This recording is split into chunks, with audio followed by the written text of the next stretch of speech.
Let's take a look at fetal circulation, and to do that I'm just going to use some real basic graphic depictions here. So we understand that the fetus, this is the fetal heart, fetal lungs, fetal liver. The fetus does not breathe, does not eat, right? The fetus is getting oxygen, nutrients from the mother, from the placenta, and the fetus is also getting rid of waste products and carbon dioxide through the placenta. And so all exchange between the fetus and the world is occurring through the placenta. And so let's start by taking a look at the connection between the fetus and the placenta. So here is the left ventricle of the fetal heart, and we know that the left ventricle pushes blood out into the aorta to get distributed to the body. And because the fetus isn't breathing, what that means is that the blood that's leaving the heart, being ejected by the left ventricle, is deoxygenated blood. So it hasn't been oxygenated by the fetal lungs. Now we understand that arteries always carry blood away from the heart, and this is true in this case. So in the fetus, the aorta is carrying the deoxygenated blood away from the fetal heart, and the aorta splits into the two common iliac arteries in the pelvis. And right at that point where the aorta splits into the two common iliac arteries, it gives rise to two umbilical arteries. Okay, so these are the two umbilical arteries. The umbilical arteries come right off of the common iliac arteries, and those umbilical arteries are carrying deoxygenated blood to the placenta. So these are the two umbilical arteries,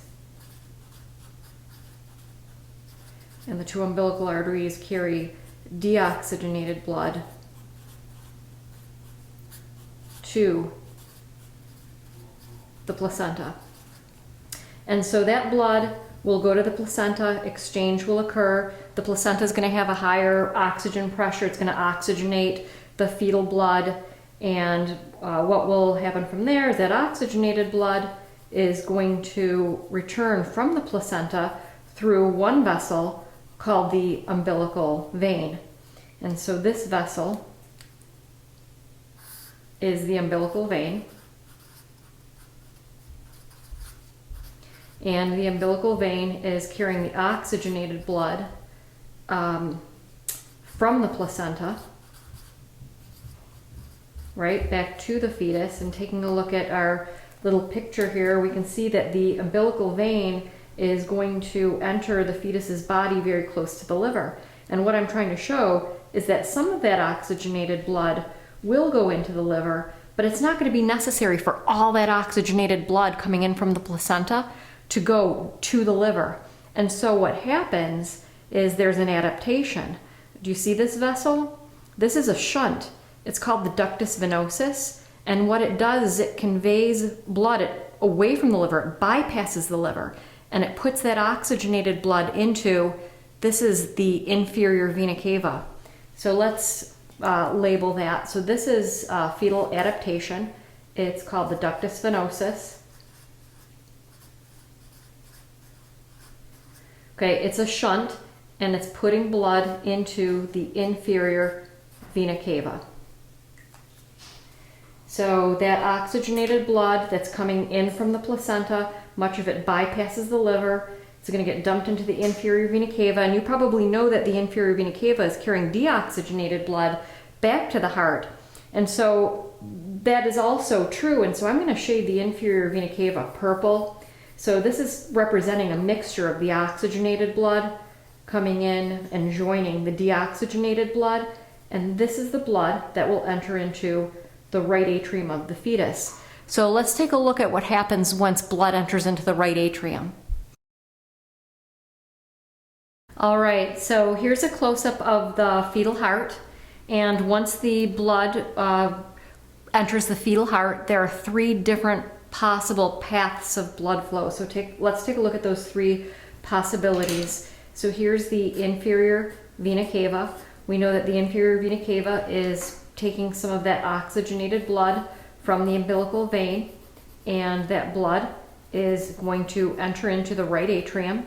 And just like we know with the typical pulmonary circulation, that blood will move from the right atrium into the right ventricle through the tricuspid valve, and then in order to leave the right ventricle, that blood will pass through the pulmonary semilunar valve into the pulmonary trunk, and that pulmonary trunk is going to distribute blood out into the pulmonary arteries, and the pulmonary arteries, right in the pulmonary artery, are going to the lungs, and that's fine. This blood will provide oxygen and nutrients to the fetal lungs. It just won't become oxygenated at the fetal lungs, and so that's one possibility.